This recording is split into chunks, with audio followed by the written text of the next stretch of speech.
Good morning, viewers. Today, on the eve of Independence Day, one question that will be on for the J&K police personnel, which is that will J&K police get 20% hardship allowance this Independence Day?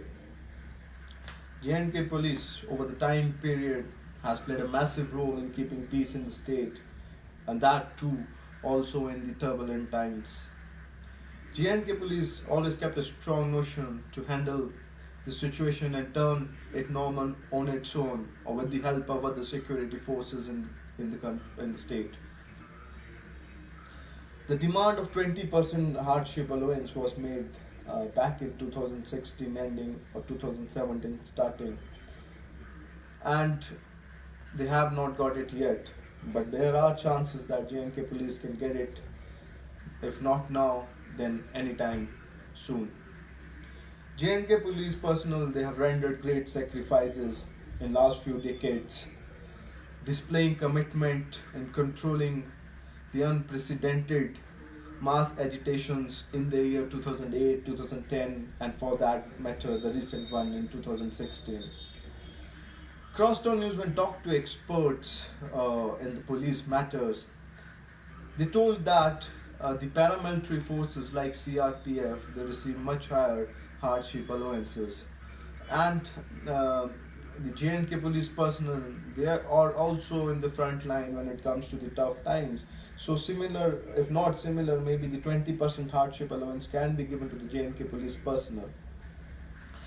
The question is that it is not about the hardship allowance, the increment in hardship allowance, but it is kind of moral booster to the J&K police personnel, especially keeping in mind the kind of duties they have been performing in last 3, 4, 5 years in the Kashmir Valley and also in the certain sensitive areas of Jammu zone.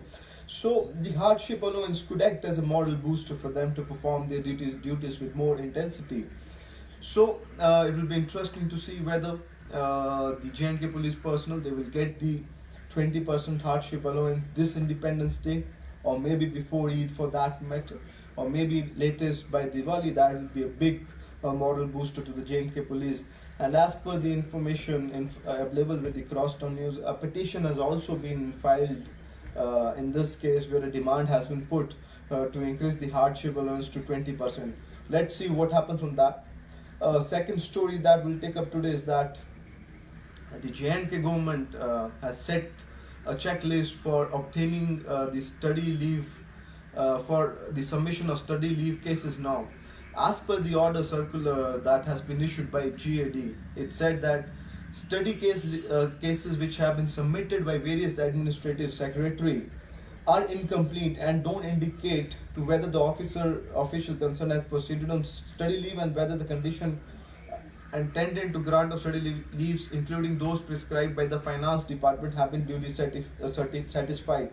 Even in certain cases, it has been found that the administrative department permit the officials to proceed on study leave without the prior approval of the competent authority. This is not in the violation of study leave rules, but is setting an unnecessary trend which needs to be stopped. So there is a question, there are two questions to it.